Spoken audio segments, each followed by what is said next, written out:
Date with a Debut is recorded and produced on Awabakal country, and I pay my respects to all elders past and present and extend that to any First Nations people tuning in.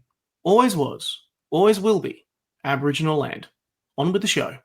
I wanted to have Logan basically be someone who has, committed himself to an ideal. He's kind of come to the conclusion that someone is going to have to do this stuff. I am willing to bear the burden. And then to find out that none of that mattered. That's what this journey of the Forsaken is. It's him reconciling that.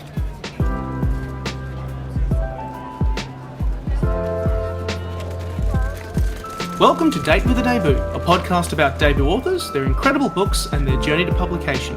If you're looking for a new author to discover or writing inspiration for your own story and you don't know where to start, this is the place to be. I'm Nick Wasiliev, host of the show, and I'm delighted to welcome another debut author in today's episode. If you enjoyed the show, jump online and give us a thumbs up, a 5-star review. It really helps the show out. If you also want to hear episodes when they drop, be sure to subscribe to Words and Nerds, or you can subscribe to Date with a Debut on Podbean to hear the latest episodes as they drop. Want to support the show more? You can also subscribe to my Patreon in the description to get early access to episodes, book reviews, recommendations, and a whole lot more. Wherever you are listening, thank you for listening to us and supporting the Australian book industry. You can also find any books mentioned in today's podcast down in the description. Today, I'm joined by Matt Rogers, a prolific thriller author, avid runner, and mountain trekker. He's published 36 thrillers via the self-publishing route, but we're here today to talk about his traditional mainstream debut, The Forsaken, published by Simon & Schuster Australia, which you can get a copy of right now in the description. We will discuss some mild spoilers, so I recommend you grab a copy now, or at least very soon. I started off by asking Matt about his comparison of the indie publishing route versus the traditional publishing route, and the impact that exercise has in helping develop his creative process. Lastly, a small warning, one of the characters in this story is suffering from suicidal thoughts. If these affect you or someone you love, please be sure to contact Lifeline on 13 11 14. That number again, 13 11 14. Help is available.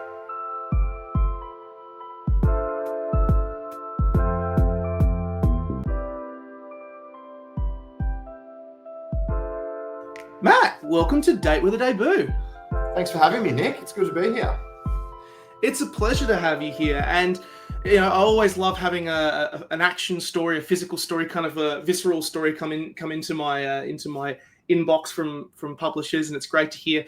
But before we begin, in classic fashion, as many people who've listened to this podcast know, whenever I kind of research an author, I get distracted by the history, the things behind the scenes, what you guys get up to, because authors are really interesting people behind their books.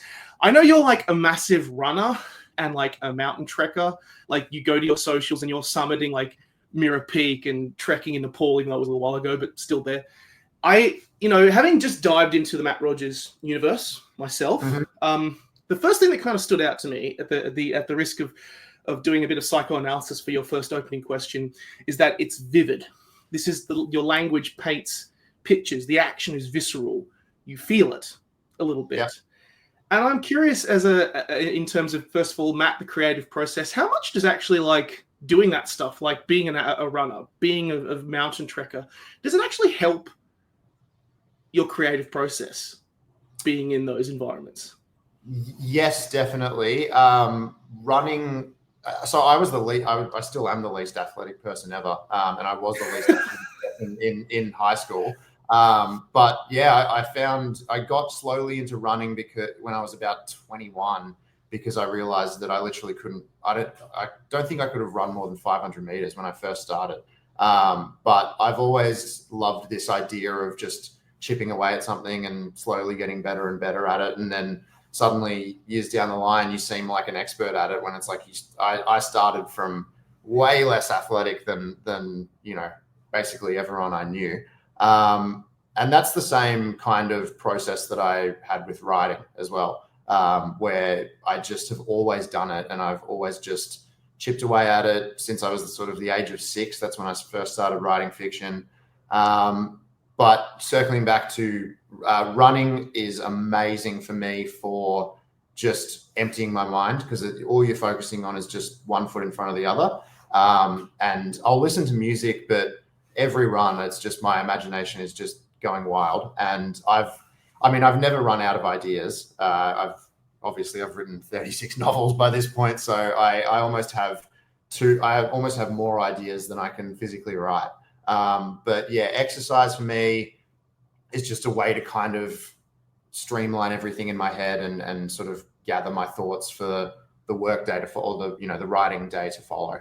And then mountain trekking, I went to Nepal 5 years ago for the first time, and on a trek to Everest Base Camp, which sounds crazy, but is actually quite a beginner's trek.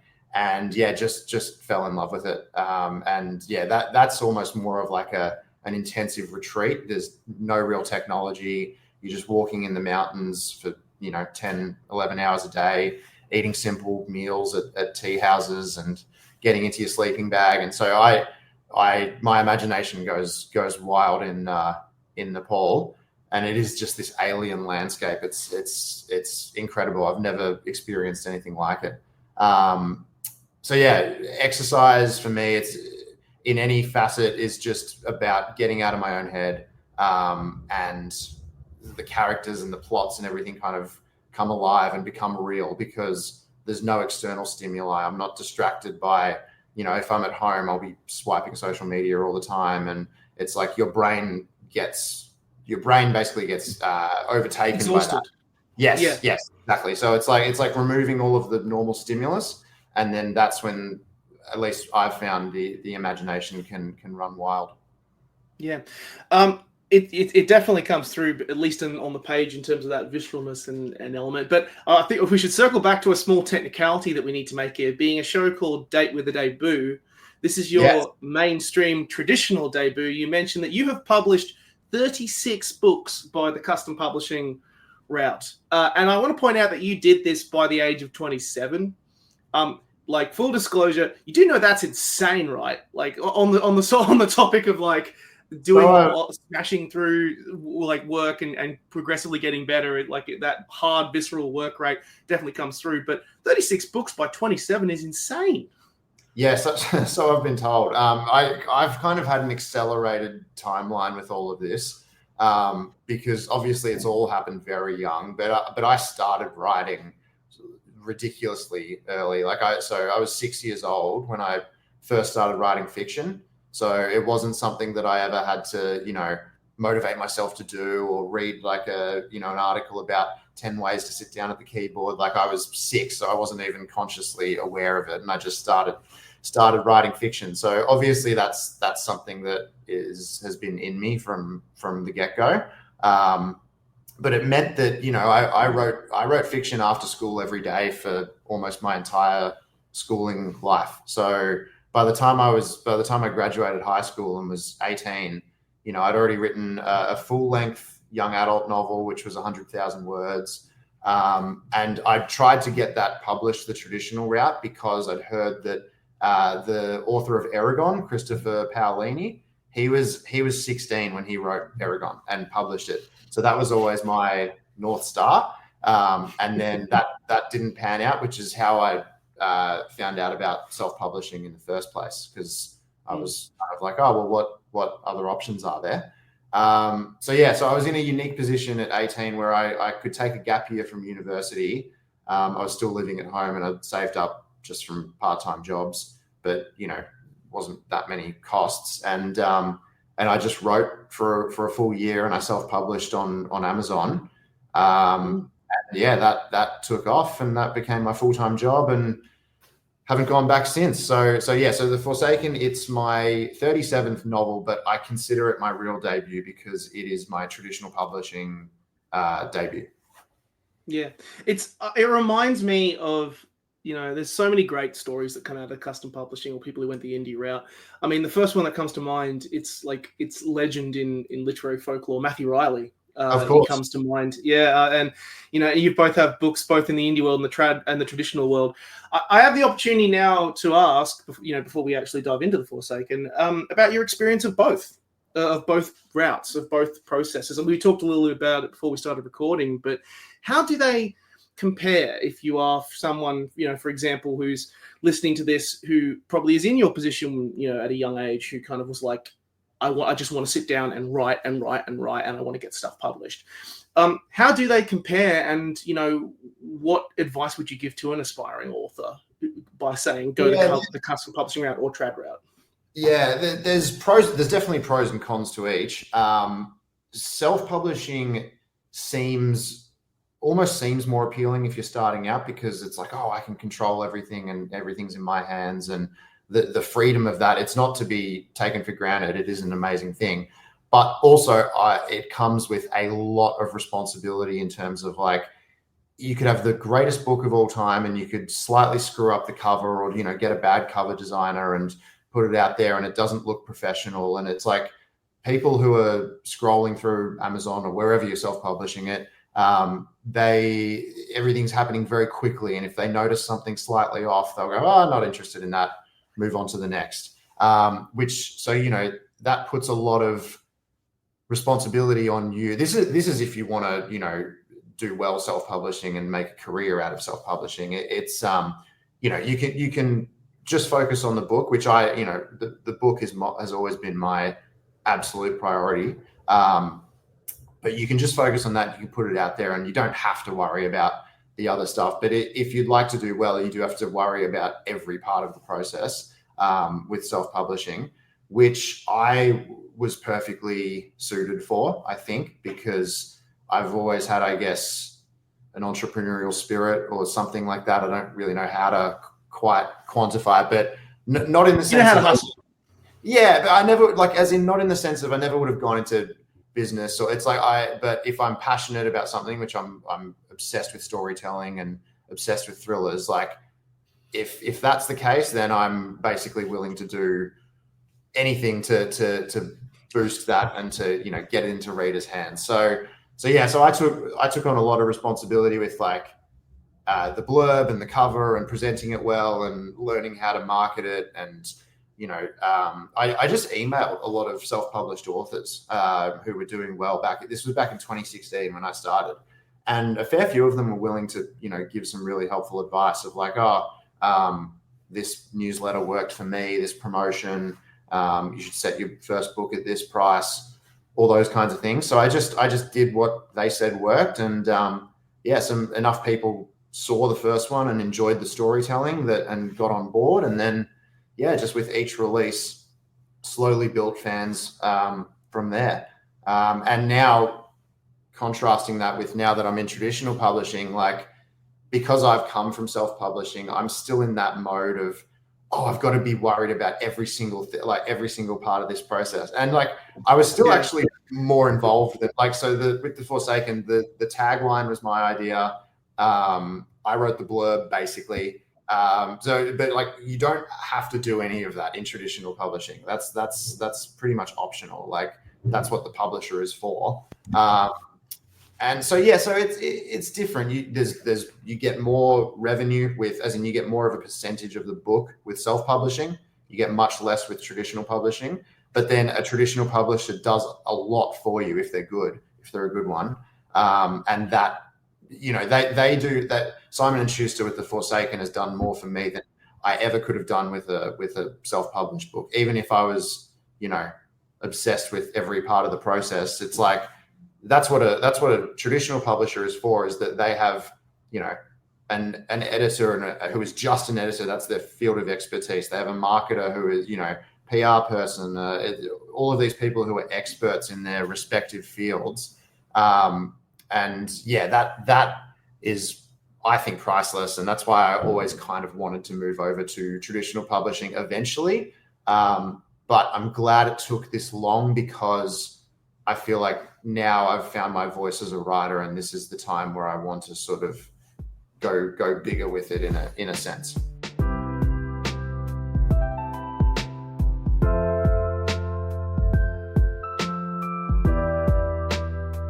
So let's talk about this book. Let's dive into The Forsaken.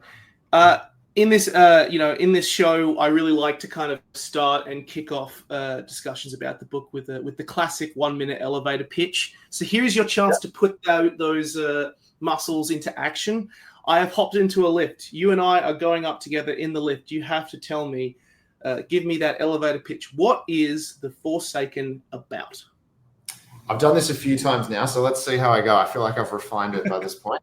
So I write quite cinematically. So I always pitch as like based on the shows and the movies that have influenced my writing. So with The Forsaken, think the heavy action of John Wick, that kind of visceral, no holds barred thrill ride, crossed with the deeper philosophy of a show like True Detective. So that first season of True Detective with Matthew McConaughey, Woody Harrelson, my favorite show of all time. So I wanted to write an action-heavy book that had a much deeper core that smart readers could unpack as much as they wanted. So the plot: Logan Booth is an assassin. He's a contract killer, and he spent 10 years thinking that he was working for a vigilante organization that was almost cleaning up after the government. So Logan is an individualist. He admires these older philosophers like Henry David Thoreau, and he doesn't really believe in what countries and nations stand for. And then at the very end of his career, he finds out he was just being manipulated by the CIA the entire time to basically kill people for America. So the book opens and he's completely broken. His soul is destroyed by that revelation. And he's sort of stuck in the abyss. And then his best friend, Jorge Romero, who's an investigative reporter for the New York Times, is murdered for a piece that he's working on. And that's what pulls Logan back from the brink. And he teams up with a troubled young woman, Alice Mason, who's living on the streets of Brooklyn. And together they, I guess, reestablish meaning in their own lives through this chaotic action plot. Ding! Nailed it. Got there. And I love that you've taken a couple of words from how I was going to kind of go trying to summarize this book after it, because for me, this is a book about betrayal, about delivering justice, morality, revenge, at moments intense rage and vengeance.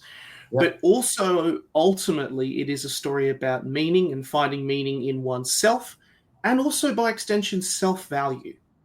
Yes. From my experience, especially for our two main characters. This world of assassins and killers. I'm assuming you are not one, as alluded to earlier. You've been busy writing instead. I am not. I am. Yeah, no special forces history here, unfortunately. But it's just the genre I've always read, so we can get into that. But yeah, for me, I write exactly what I love to read. So for me, what I want to read, the more visceral, the darker, the better.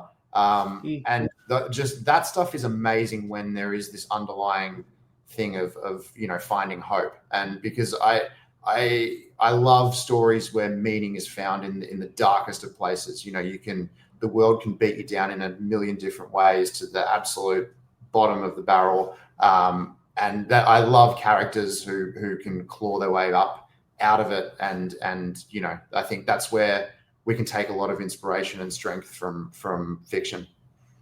I kind of, as alluded to, as you say, like, this is a visceral, grimy world. The violence feels really strong, and also you go into really like intense criminal detail as kind of Logan picks apart the mystery. There are multiple multiple POVs, subjective viewpoints. Yep. This is a world with drugs. This is a world with, and that morality actually becomes quite important in that philosophical element. First of all, tell me about creating this criminal world and on the page, like the challenge of that, because there's a lot of detail in here. So I'll start with a quote from Tarantino, which is my favorite, which he said, as a filmmaker, if you deal in violence, you're actually penalized for doing a good job. So it's like when, people say, it's a great quote. Yeah. And it's, I mean, that's filmmaking, but writing is almost exactly the same. When I don't know, when someone tells me, the violence was very graphic, I always think, well, yeah, that violence is graphic by nature. And yeah, I don't know. I've never really connected to books where they have these horrible things happening. They have people dying, they have fights, and it's like, it just feels so sanitized and like not what life would actually be. I feel like I actually have a lot of respect for, the brutality of the world and how dark the world can get. And I've always felt like if I'm going to write about that, I'd better take it seriously and I'd better portray it, accurately, even if that turn some people off, because I feel like the people who do appreciate that will love it even more and will, sing its praises. So that's always been my mentality towards, I guess, how visceral The Forsaken is. But in terms of, what was the question again? Sorry, it was about the criminal detail, right? Yeah, creating that criminal world on the page. Yeah, so that I think that's just from my how much I've read and how widely I've read. Because as you said, I don't have I haven't served. I don't have military history or anything, but I've read in that genre voraciously my entire life. So I think I found the Jack Reacher books first when I was like 14 or 15, and those are interesting because I don't know if you've read any of those. But one or two, like a couple. Yeah. But a lot of people say they're written very simply and very basic, but no one can actually do it the way that Lee Child does it. He's almost like, I've read some interviews with him, and it's like he could write, very, very literary books. He has that capability, but he sort of strips it down to just the very essentials. They're kind of Hemingway-esque. So I found those books and I thought, oh, this is different. This is great. Like I understand why they've sold, hundreds of millions of copies. It's like a lot of people think they can write a Jack Reacher type book and can't even come close because there's something different about them. So found those books, and then I sort of gravitated to so Don Winslow was he's my favorite crime writer ever, and he basically is my entire career inspiration. Like I stumbled onto his books, and the way I put it is like he writes commercially as best as you can possibly do it. Like his books are still thrillers that are accessible to everyone. He's not trying to kind of alienate the commercial audience, but he is such an incredible writer that you can read pages of like the shocking violence, because he writes about the cartels and he was an investigative journalist. So he he wasn't. He was a private investigator. But he writes about the war on drugs in Mexico and the futility of it, and just very, very deep books, politically, philosophically, and very, very accessible. And he packs so much detail about crime and about the criminal's experience, and he makes you empathize with his villains, who are the worst people on planet Earth, because he understands human nature.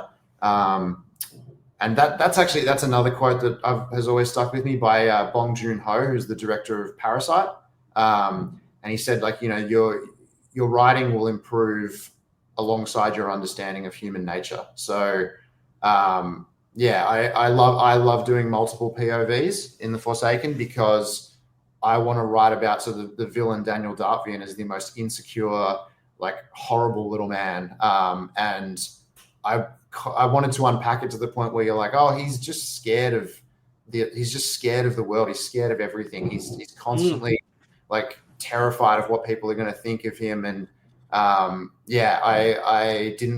don't like it when villains are just this sort of far away evil thing that is like, oh yeah, they're bad and that's all there is to it.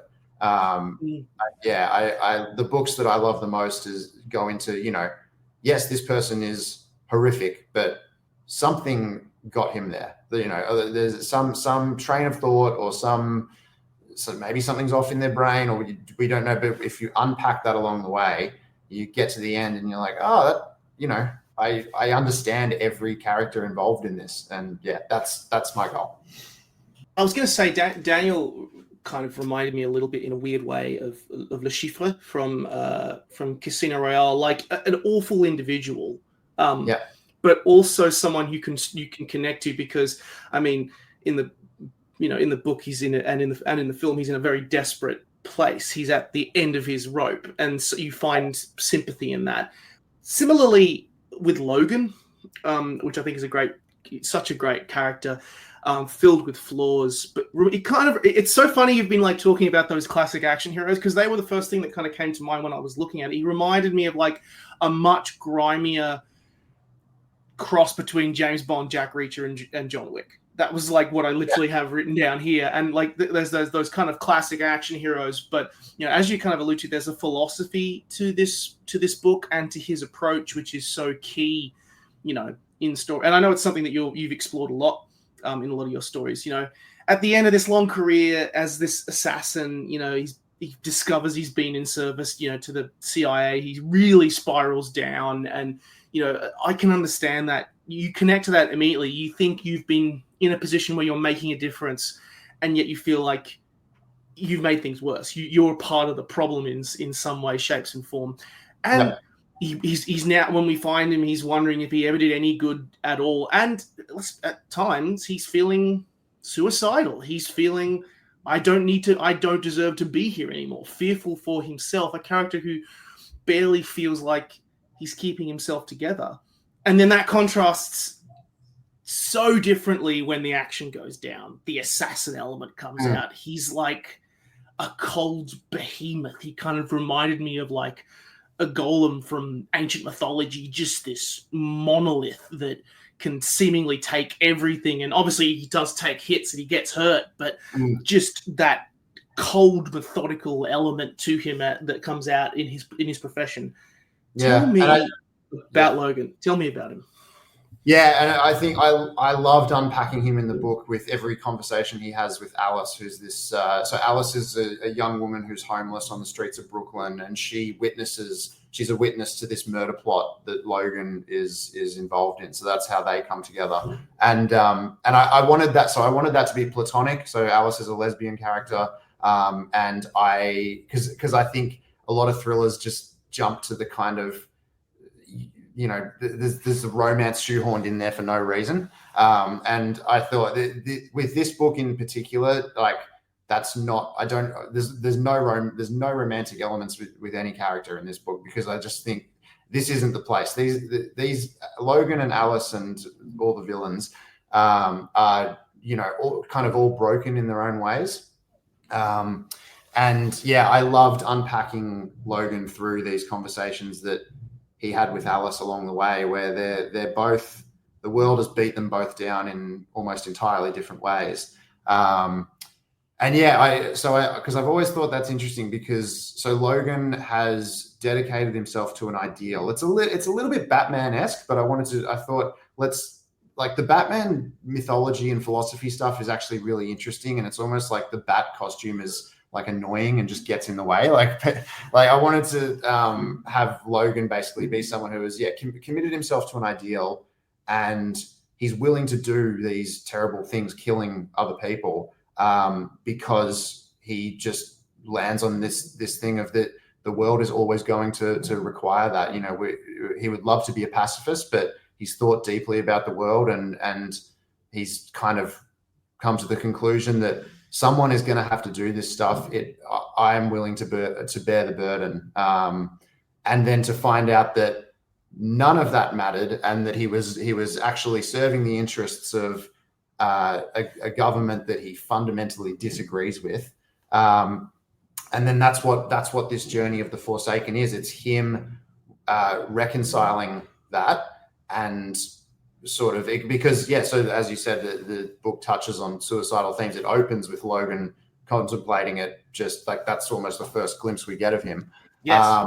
And so then the rest of the book slowly kind of unpacks him figuring out, all right, if I'm going to stick around, how can I approach the rest of my life that will do the most amount of good, because he thought he was doing good his entire life, and then to find out he was being manipulated. But without, I don't want to spoil too much about how that journey ends, because that is kind of the last few chapters of the book, is this kind of deeper acceptance. But yeah, that's where I brought in different ways of life, different philosophies. I love that I was able to work Albert Camus' essay, The Myth of Sisyphus, into an action thriller. That is the highlight of my career, but I managed.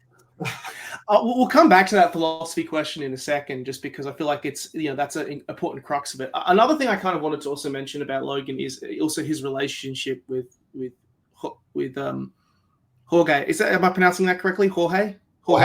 Yeah. Jorge, yeah.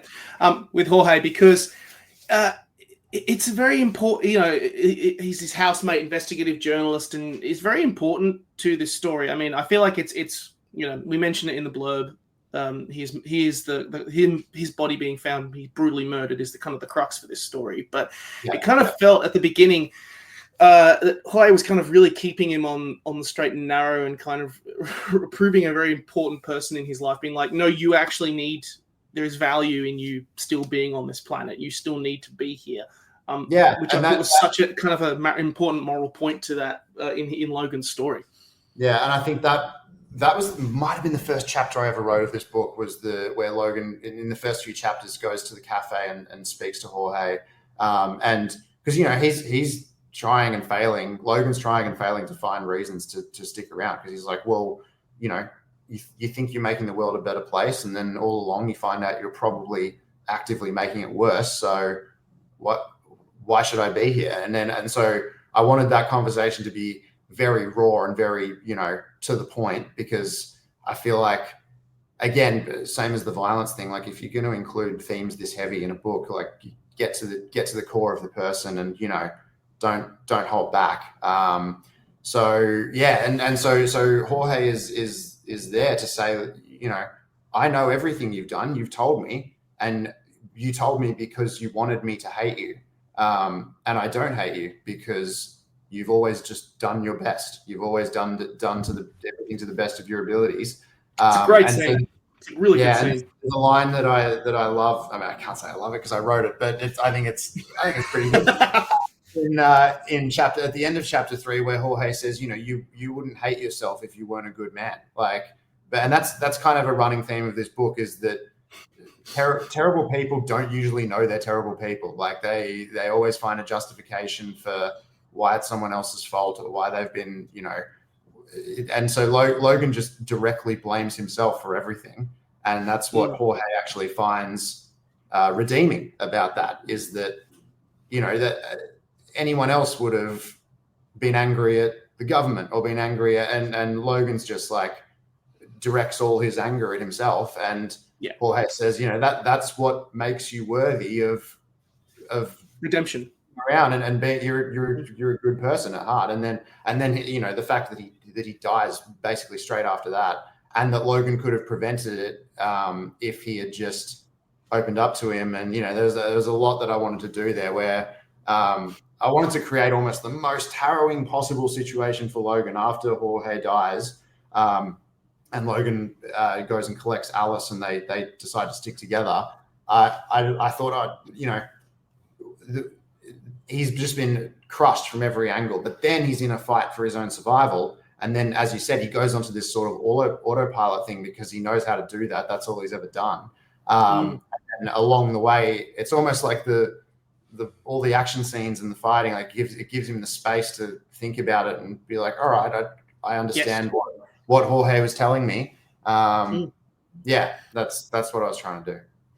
Yeah, I think it's such a valuable scene in the context of setting up the wider story, because you're seeing this guy like really beat the shit out of himself emotionally because of the stuff that he's done, and by extension, and then beat the shit out of others physically. Yeah, and it's great because we also have the counterpoint in Alice. Alice becomes very like the other kind of key crux in this team up.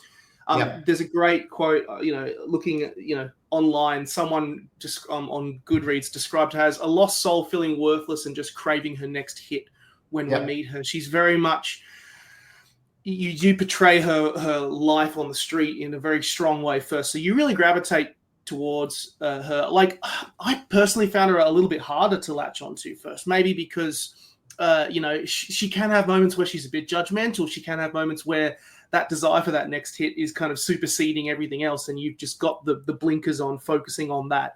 And even I love that scene where she's just like a bit judgmental of Logan's house when she goes in there for the first time, and this is someone who's been living on the street. I'm just like, far.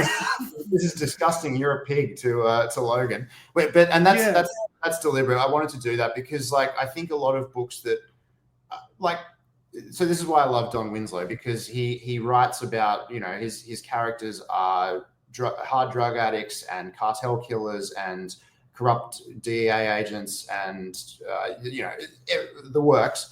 But I feel like he shows how these people would actually sometimes make impulse decisions that go completely against what they're supposed to be doing, because I think there's a problem where some authors, they try to tackle these heavy themes, like, for example, hard drug addiction. Like, I did not take that lightly, having that in a book. And it's like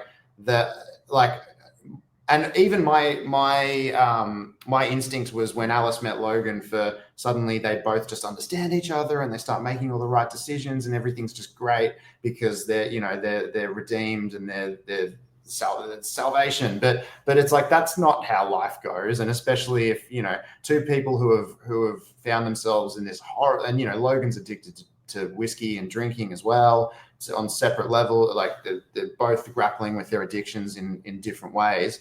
And it's like that.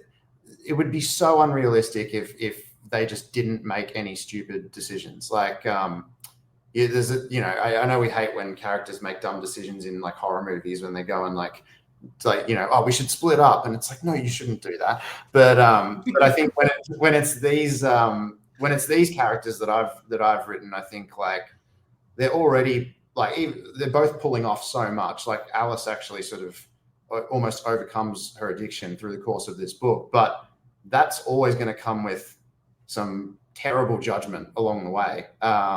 And yeah, I just wanted to show that because, as I said, Don Winslow, my greatest inspiration, and he has very frustrating characters sometimes, but you care so much about seeing it through to the end because you're like, oh, this is a real person. Yes. So yeah, that's always what I've loved reading. So that's what I've tried to write.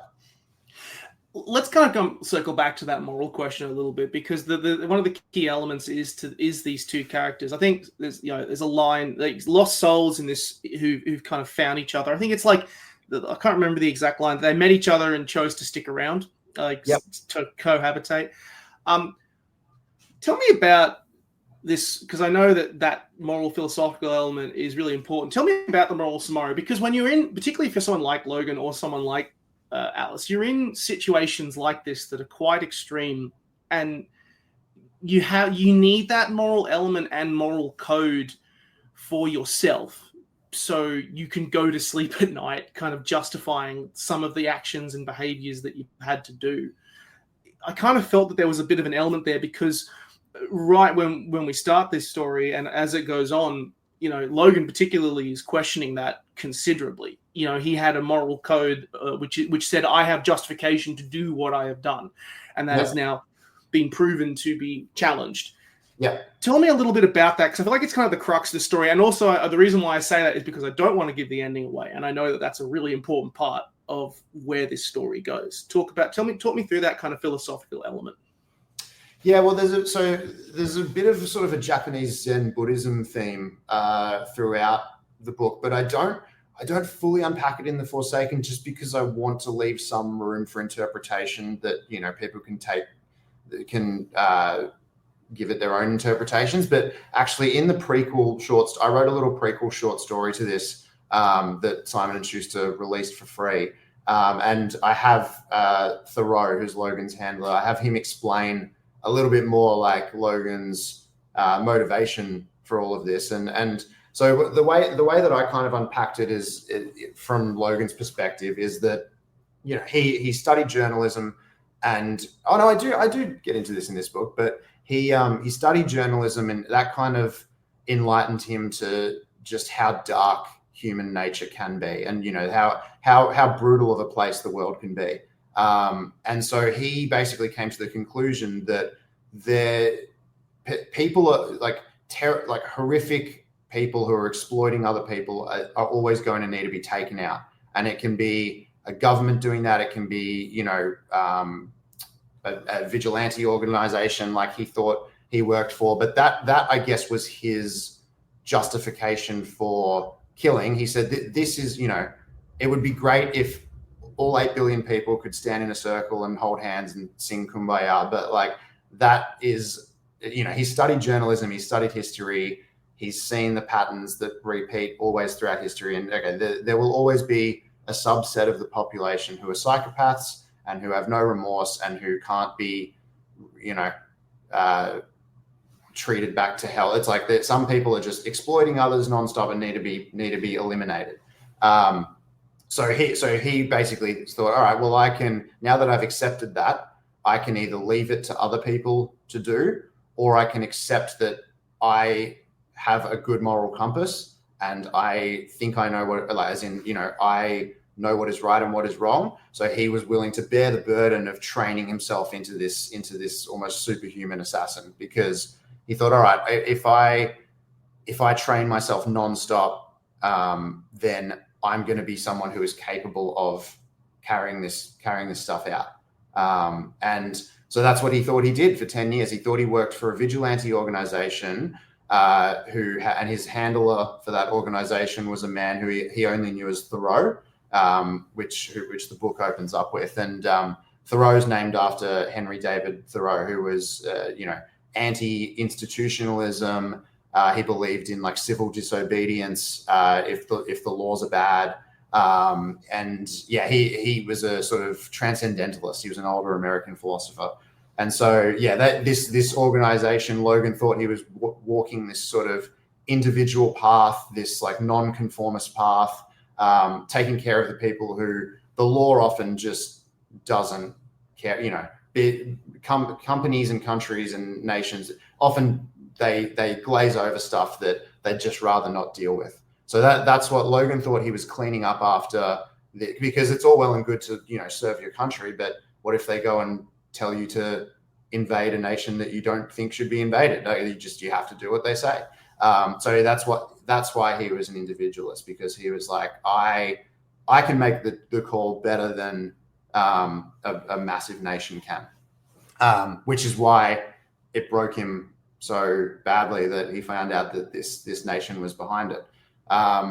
So that's I guess his and then that's where the Japanese Zen Buddhism comes in and this sense of I borrowed a lot from, I guess, the ancient samurai and the Book of Five Rings and all of this kind of like warrior philosophy, where it's like, okay, well, he's accepted that he wants to do these. He's committed to killing people who need to be killed. Then the question is, how do I make my brain deal with that? Because that is such an extreme environment to operate in. And so that's what turned him to, Bushido, which is the samurai values, and the way of the warrior, and a lot of this. I've always loved Japan. So these kind of Japanese, ancient Japanese samurai virtues.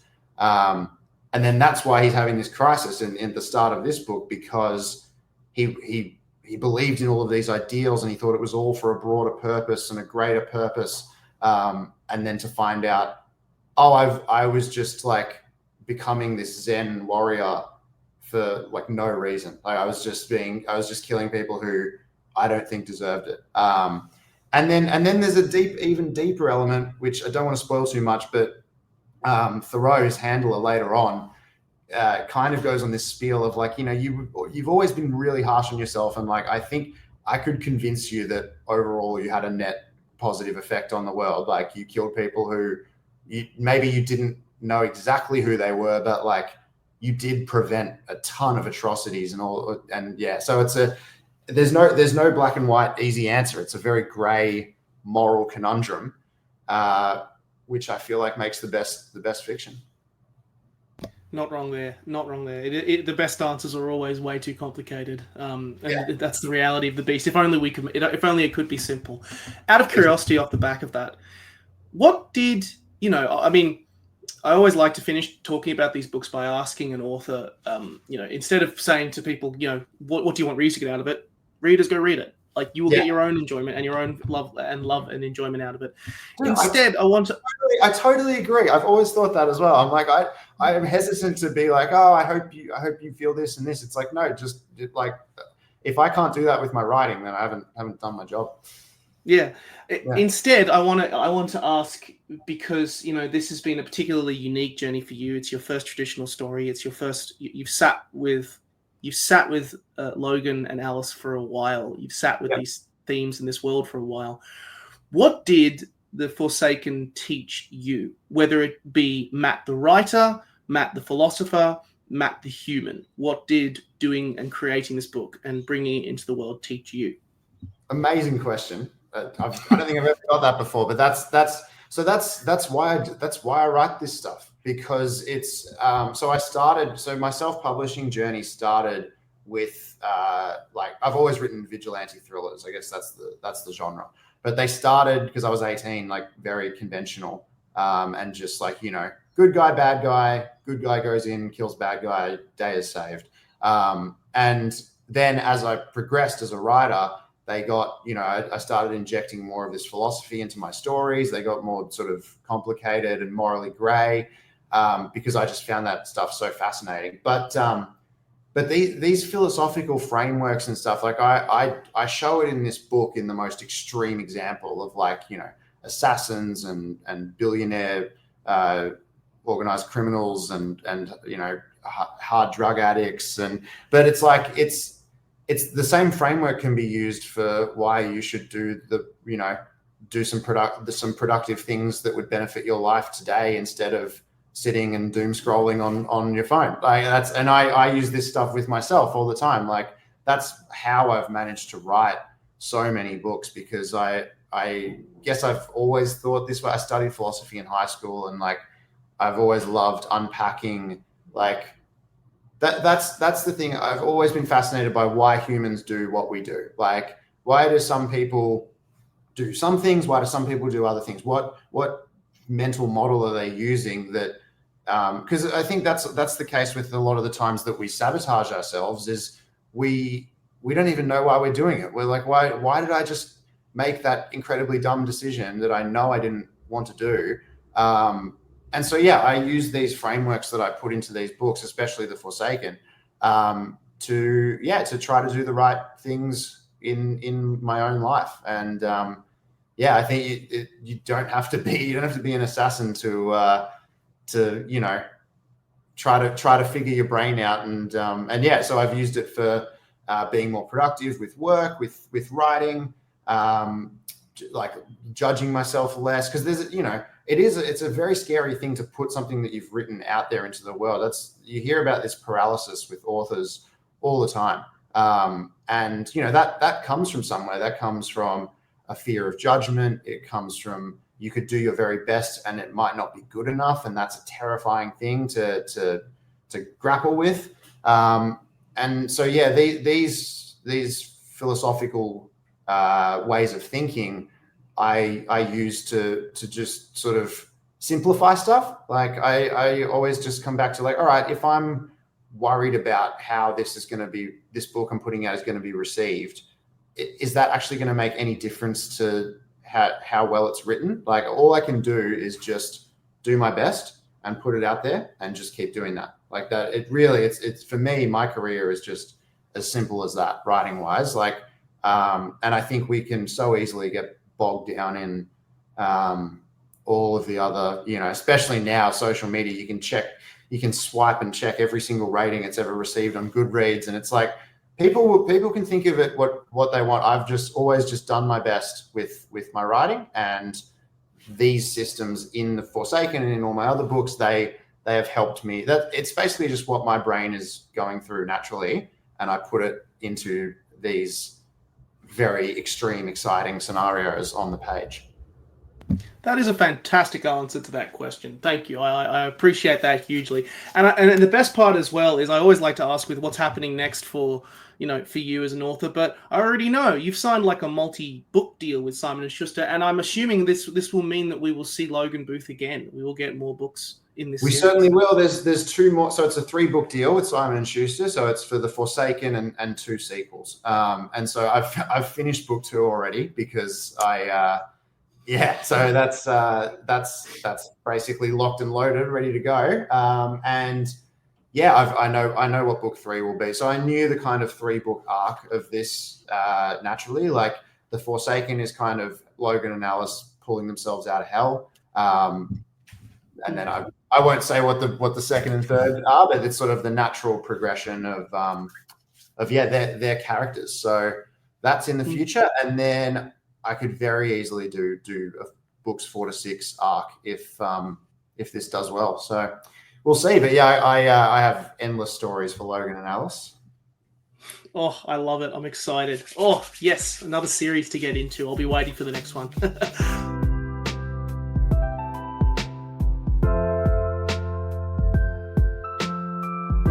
We'll finish off this podcast with, I like to finish with a rapid fire part of the date. So it's basically, I fling a bunch of questions at you and you give me the first answer that comes to your head. How's that sound? Absolutely. Let's do it. Let's do it. So first one is about reading inquiries and stuff that you read about. You've told me you read a lot of stuff. What is your favorite book that you've read in the last 12 months? Denizen by James Mackenzie Watson. It won the Penguin.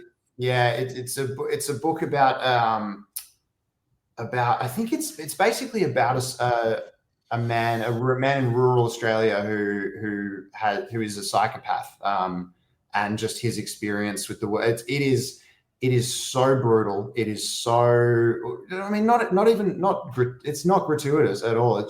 It deals with far heavier themes than I deal with in The Forsaken, which is, I love that stuff. But yeah, James Mackenzie Watson, it won the 2021 Penguin Literary Prize. And James is actually interviewing me in July in Sydney for the Forsaken launch. So that'll be great. But yeah, that's one of the best books I've ever read. And I read that for the first time a few months ago. Oh, love it. Do you have a favorite debut novel that you've ever read? So like first person, their first book hit you off the bat and you're like, how the hell do I even come close to replicating this? I feel like Jeremy gave me an answer already earlier, but I kind of want to with Eragon a little bit because can't believe that it was published at age 16. But debut you've ever read? I've gone back and read Eragon, and it's pretty like you can. Oh, this is gonna sound harsh, but you can tell a 16-year-old wrote it. But which is why I'm so glad my first book didn't get traditionally published when I was a teenager, because that would have been. It would have been an awful book. But anyway, best debut. So my favorite book of all time is Galveston by Nick Pizzolatto.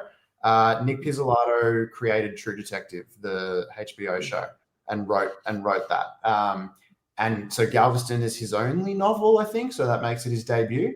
And it is just amazing. Like, it's the best prose I've ever read in my life. It's only about 60,000 words. But it's an American book, and it's like kind of Southern Gothic. I don't know what Southern Noir. But it is it's amazing. Oh, love it. Do you have a favorite word? No, there's too many. I can't land on one. Sorry, I hate to. That's the first time someone said no. I respect that. I respect it because. Give me a sec. I can probably get it.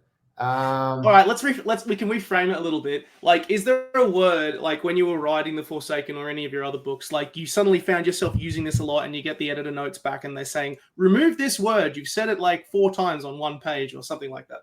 Interesting, because I wrote most of this in, 2023. And I used the word aura a bunch of times. And that was before it was this like TikTok, like social media, cool kids thing to say. And so then in hindsight, I seemed like this like lame older millennial, just like trying to use aura over and over again. But they pointed out that I said it like 7 times, and I was like, all right, let's axe most of those. But so I guess that would have been my favorite word for The Forsaken. But I was just like, I was very interested in like how the subtle ways that people come off to others. So like, Dartvian, who's the villain of The Forsaken, he's so insecure and paranoid. And when he sees Logan, he's like, oh, this guy's, big hulking brute. He's got it all together. And it's like each of them never know what's going on behind closed doors. But yeah. Good. That's a good word. I like that. At the risk of, I know this won't be prodding you for like the sequels or anything like that, but where would you like Logan Booth to go next? If you could pick any place in the world for Logan to actually travel to, where would you go? I think I'm okay to reveal this, but the second book is set in Colombia. So we have and I don't know if you remember from The Forsaken. This would be spoiling it. If you read The Forsaken and you're savvy, you can put 2 and 2 together. But Colombia was mentioned in The Forsaken. Oh, love it. Out of curiosity, which mountain would you wish you could climb that you haven't climbed yet? I actually don't have one because it used to be. So when I went to Nepal, I kept climbing higher and higher mountains. And last year I tried to climb Burunse Peak, which is 7,129 meters above sea level. And we had to turn around because of bad weather. So we didn't get to the summit. But that basically made me realize that's about as high as I want to go.